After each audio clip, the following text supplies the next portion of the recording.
Welcome to Minions.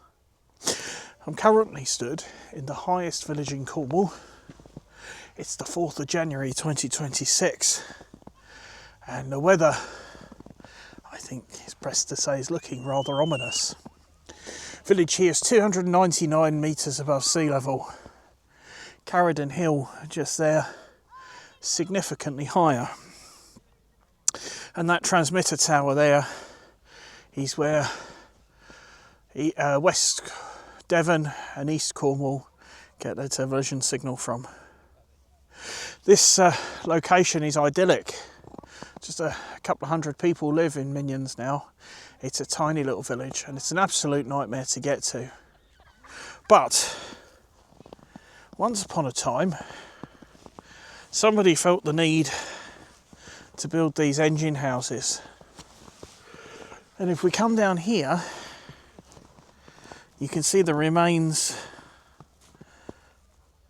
of this railway here, the Liskeard and Caradon Railway. Why would you build a railway 300 metres up a hillside? There's another railway just over there.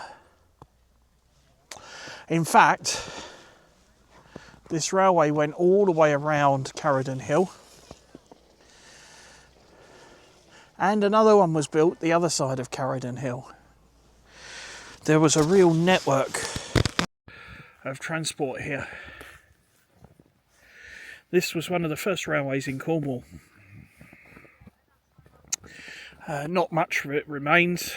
We'll show you some of the bits and pieces of the railway today. There is one part of a locomotive that's known to exist.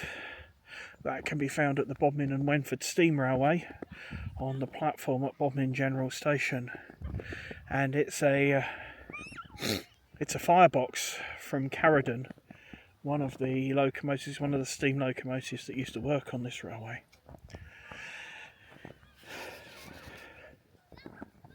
It survived for many years as the shelter over a toilet at Moor's Water, just south of Liskeard.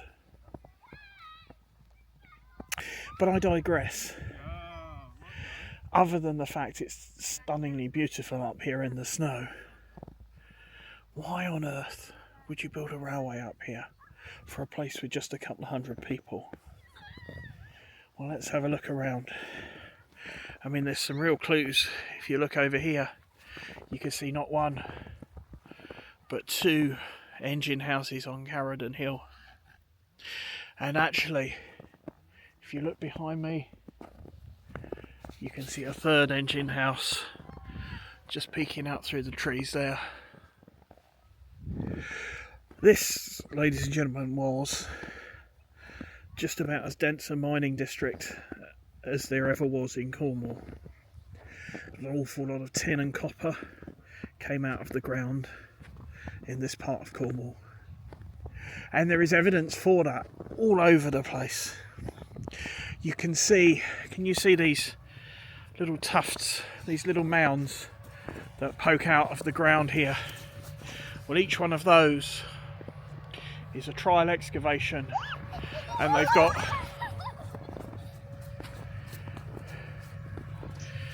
got their associated excavations with them. And those excavations were excavations through the soil down to the rock in order to try and establish whether there was tin or copper in the ground. So you can see we're on one of the old railways here now, but if I pan round this way, look, you can see the remains of dressing floors and ore storage. And if I pan round this way, again you can see the remains of dressing floors and an engine house. This really was a very industrial area, and a very prosperous area at that. It's quite amazing just how prosperous this area was 150 to 200 years ago. Once again, like more remnants here of a dressing floor.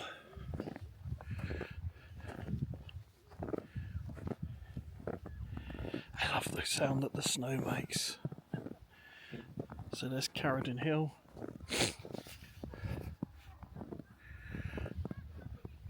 South Wheel Phoenix, the engine house that you can see. We have, yes,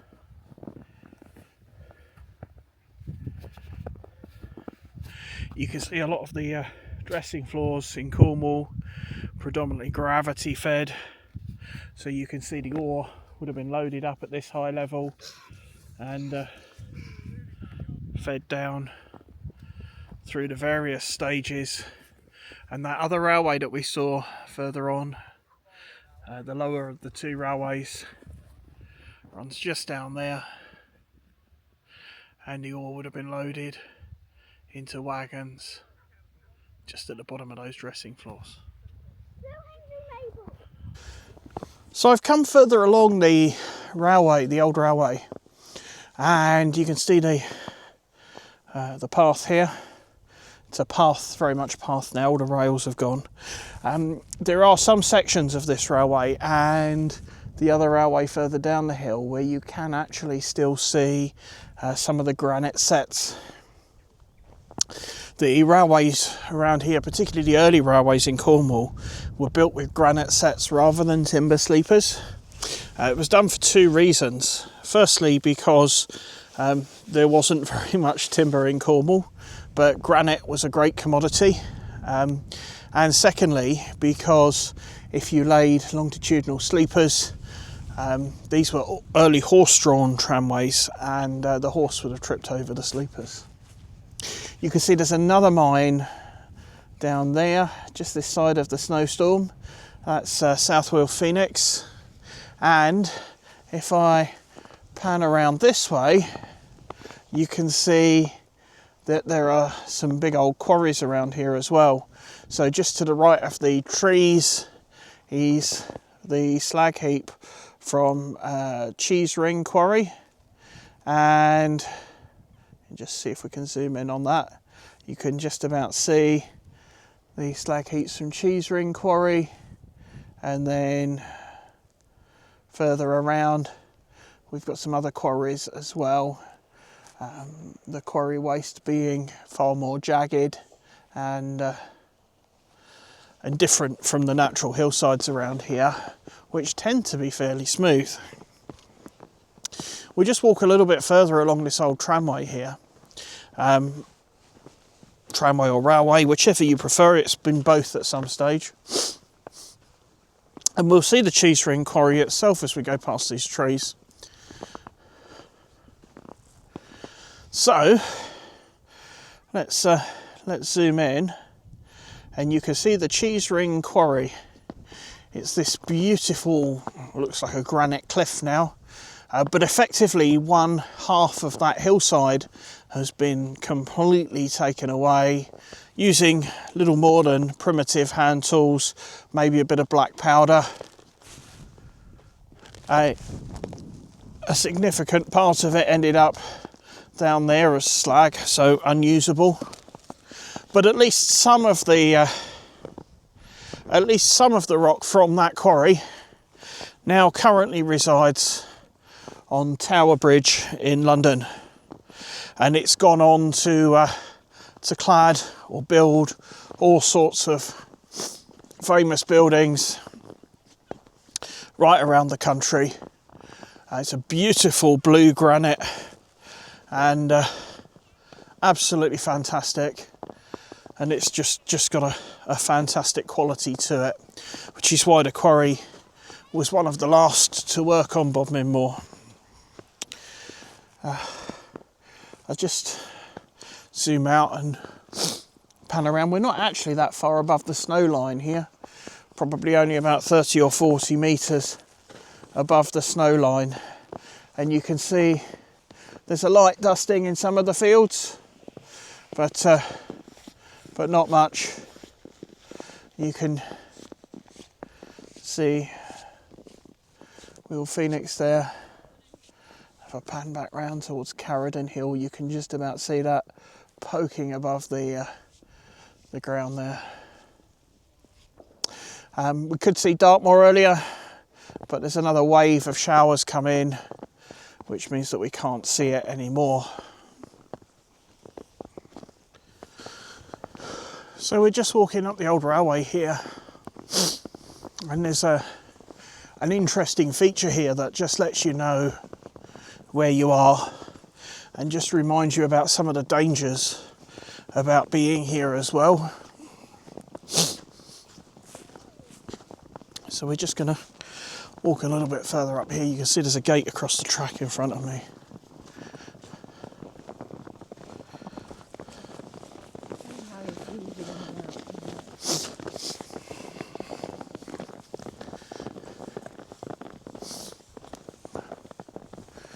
Apologies for the sniffling, it is extremely cold today. Well, at least for Cornwall it's extremely cold, about -2 where we are at the moment. So you can see the railway originally went down there to that gate. The new track carries on up here. And I'll show you why very shortly.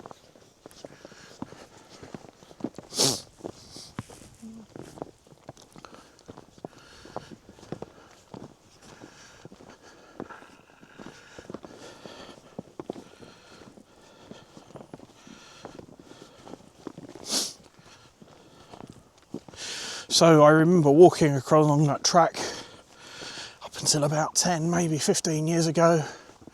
You could walk along it quite easily, and there's nothing really there.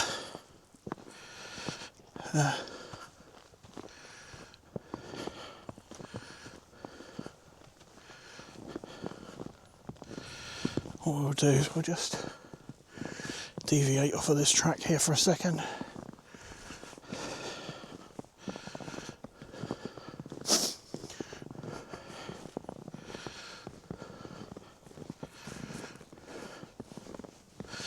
About 10 or 15 years ago, a hole formed in the, or just adjacent to the track, and since then the hole has got bigger and bigger, and you can see now, particularly if I zoom in, that basically, so there's the one gate. You can see that fence is actually being supported by the barbed wire, and there's the gate the other side. And what you've got is well, it nominally it's a shaft, but actually looking at it, there's another big depression in the ground there, and another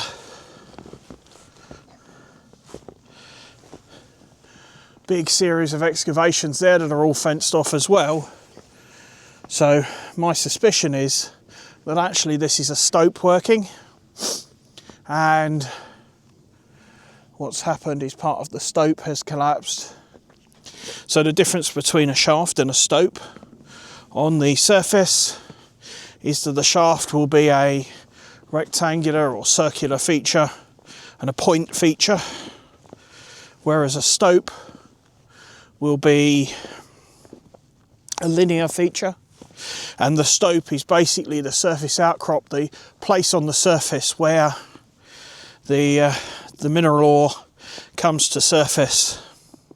The mineral ore in Cornwall, the tin and copper lodes, being near vertical, sort of 60, 70, 80, sometimes 90 degrees in inclination, and near vertical features mined out, and you get mounds like this, interspersed with voids like this. And also, while we're here, I'll just point out that I mentioned earlier the granite sets. You can see a beautiful line of granite sets there on this upper tramway going towards Caradon Hill. And these are original in situ granite sets. Some of them you can still see remains of rust from where the rails were. Absolutely beautiful. Each one would have been cut by hand. Wouldn't have been dressed necessarily. Just the piece around the chair, the steel chair where or the iron chair, sorry, where the rails would have slotted in would have been dressed. Everything else would have been what they call semi-dressed. But there we go. So you can see the cheese ring in the distance there, and the cheese ring quarry with the waste over there. If I pan back round, we'll zoom out, you can see Caradon Hill bathed in some beautiful winter sunlight, and you can see the continuation of that stope across the moorland there. It's all been fenced off very recently. It certainly wasn't like that 10 years ago. But you've also got this feature here. Now this is interesting. I'm not sure whether this is some kind of defensive feature or some kind of mining feature. It looks nominally like a defensive feature. And the reason I say that is as follows. It's very wide and it's got straight sides. And whilst the material has been mounded up around the top, if you were prospecting for a mine, why on earth would you have built a curved structure like this as opposed to a straight one? Because a curved structure would require more excavation. Secondly, why would you have built it so wide if it was mining related? I strongly suspect that this is more of a defensive structure. It's just about wide enough that a person can't jump across it. Whereas if you were mining, actually, you'd be far better off building something that was just the width of a human being. And thirdly, you can see the stope working there. Well, this linear feature is more or less parallel to it. And if you were trying to pick up stopes in this area, you'd want to go perpendicular to them because you'd have to excavate the minimum amount of ground then. Whereas this is more or less parallel, maybe slightly divergent, but more or less parallel. So I suspect this is a defensive structure, which would once again indicate that this part of the moor was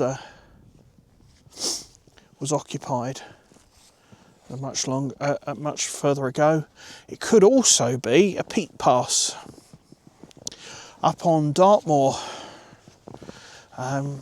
there are what's called peat passes, which were these vertical gullies cut through the soft soils, through the peat, the bogland, and down to the rock, so that the ground was always passable to drove your cattle and bring feed up to your animals on the moors. It could well be a peat pass, but I suspect it's either a defensive structure or a peat pass rather than a mining related feature. Nonetheless, you could see how on a very cold, snowy day or a foggy day, if you accidentally stumbled across that, it could be quite a hazard. But I just wanted to show it to you. It's right up by the cheese ring here, and really interesting structure up on the moors. beautiful up here when the sun is shining, but when that sun stops, it gets extremely cold extremely quickly.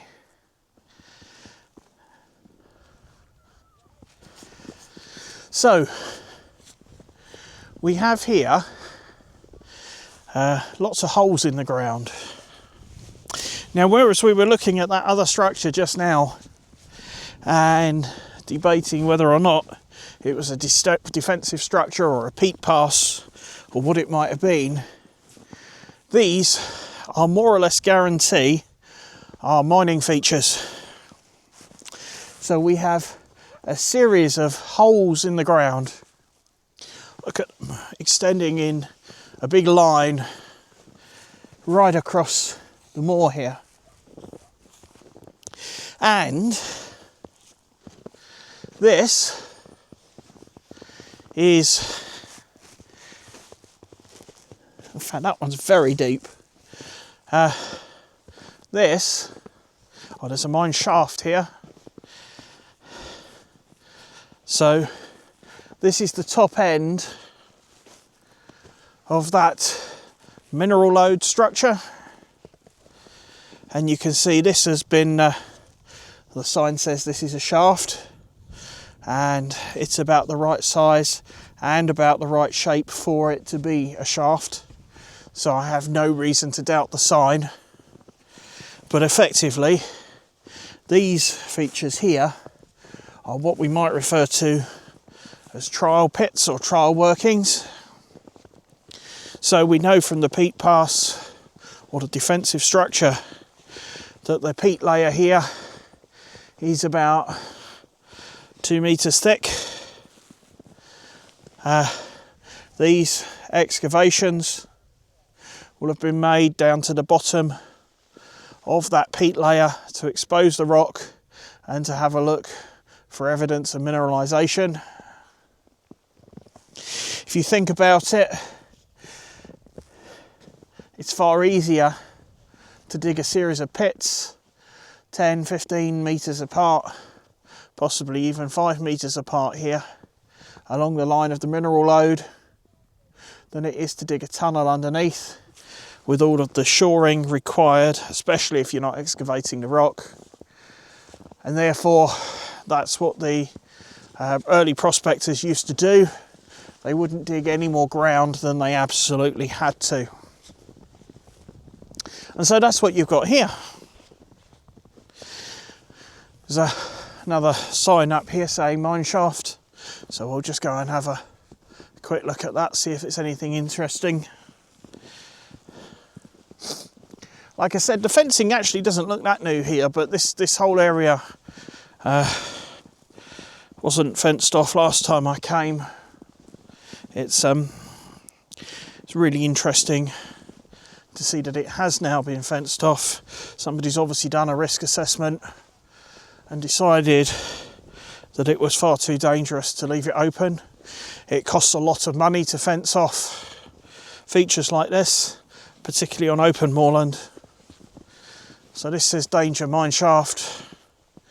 I can't actually see any sign of a shaft here, but if we look just over there, you can see there's clearly an excavation here. I'm not sure what it is. It's an unusual shape to be a shaft, and it's certainly far too big to be a shaft. That doesn't mean there isn't a shaft in it. And there's, beyond this first mound here, if I zoom in, you might be able to see there's a much larger excavation behind, which could well be a stope or a coffin working or a large shaft potentially. And yeah, this mineral lode would have extended some way across the hillside here.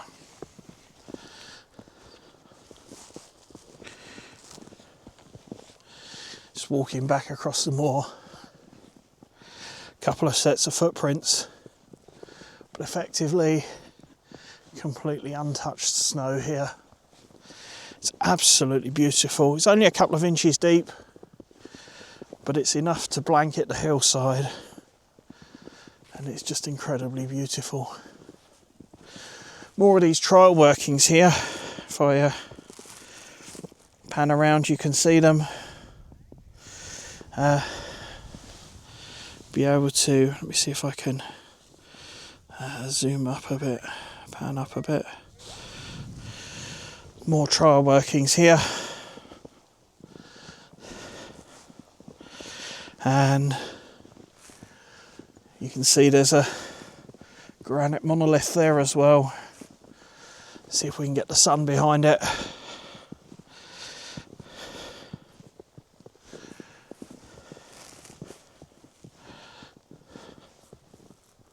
Of course, granite was the local rock, and therefore is the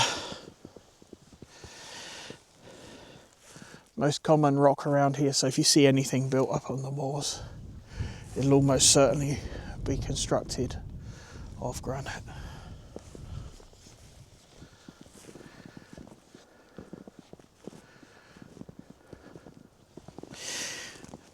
It's interesting, if I pan around here now, you can see Dartmoor in the distance. Just about make out the snow up on Dartmoor as well as here on Bodmin Moor. It's amazing how in the snow everything just looks more beautiful. I shall come back here in the summer and do another walk, go up to the cheese ring and show you the cheese ring, which is an incredible structure. Completely natural as well.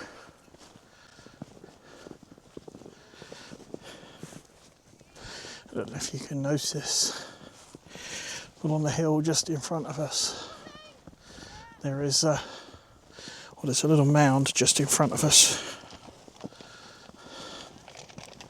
which looks like mine waste. Doesn't look natural. Looks all hummocky, whereas actually the ground that we're walking on is fairly uniform, with the exception of these trial workings. So we'll have a look, see if there's a mine shaft or something on the top of that little mound.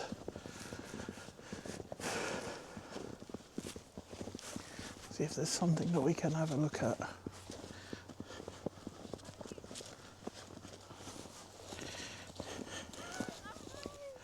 Just watching the light levels drop as the sun disappears behind this massive, massive black cloud that's clearly full of snow. You can just about make out the reflection of the sea there. I'm assuming that'll be down at sort of Polperro way. Bit of a headland on the right there.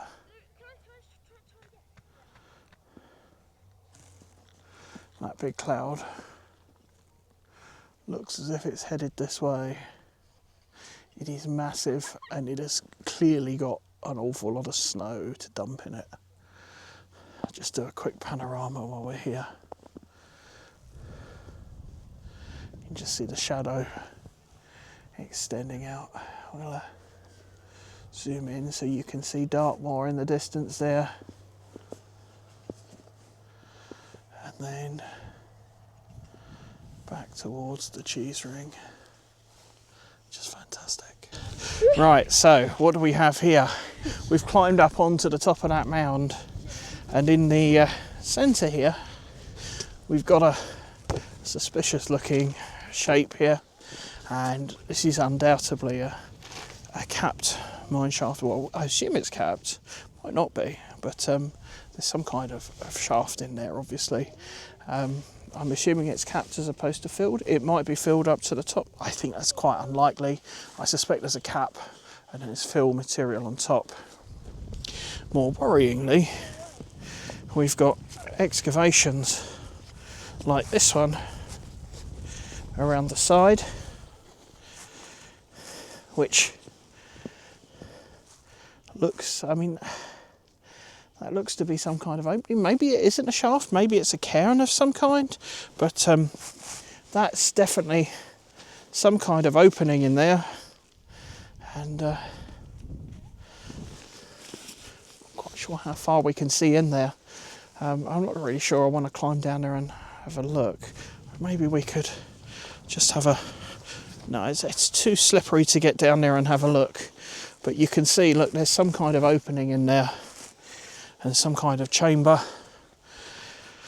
Could well be mining related. In fact, it's actually quite likely to be mining related, but can't be certain of that at the moment. I shall do some research here and see what we've got. Oh. So we're still up here on Bodmin Moor, and what we found here is another line of earthworks and excavations running across the moor.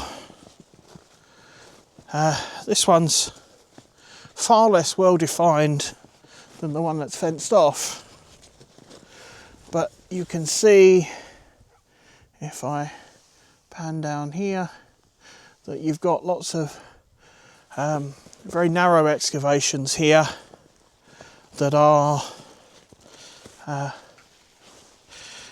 lots of hummocky bits. We're actually in the bottom of it now. Just going to keep walking nice and quickly up to the other side. And I suspect what we have here is another stope working.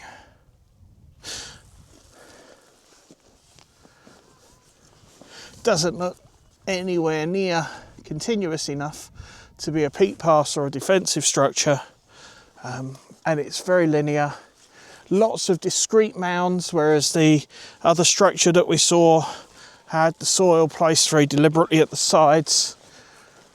This looks far more rough and ready, and therefore far more likely to be a mining feature. And we've also got little excavations at the side here where people would have chanced their arm and just checked to make sure that there was nothing parallel, just to make sure that what they were following was the main stope or perpendicular to the stope, so that they could see what was around. So we're coming down off of the moor now. Snow's getting a little bit more sparse. Oh look, there appears to be a sheep here in front of us. I don't know if I caught that on camera. So we're headed towards the engine house here. I believe this is Phoenix Mine, or Great Phoenix. Can't remember the exact name, but it's Phoenix Mine. This is an interesting engine house. It had the engine, the same as you do with most Cornish engine houses, but it also had the offices for the mine on top of the engine house, so it had an additional floor. And as a result, you're left with an engine house that looks slightly different. But that looks like another peat pass there, doesn't it? You see how that's a linear, continuous structure, whereas what we just came through wasn't. It was lots of hummocks, very deep, narrow excavations. I'm sure an archaeologist will tell you it's a defensive structure. Mining engineer would tell you it's a mining structure. And a local person might tell you it's a peat pass. And it's quite possible that features like that were used for more than one purpose.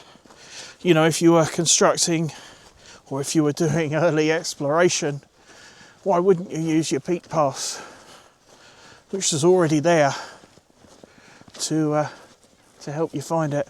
These are definitely mining related. So again, look, we've got some very deep structures here, presumably along a mineral lode, just to establish where the lode is. And another sign there that says danger mine shaft, which again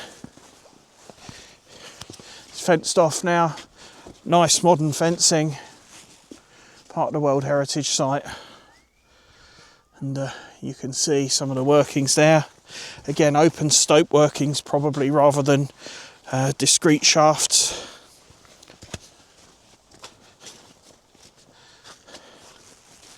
But everybody understands what a shaft is. If they put stope working on it, 99 out of 100 people wouldn't understand what it was, and the impact would be lost, wouldn't it? You just about make out in the foreground there a granite wall with an embankment on the top. That's the railway that we walked along earlier. It would have gone up onto a trestle here and then over the road around towards Caradon Hill. If we pan this way, you can see the engine house that we were looking at, and round towards Bodmin Moor.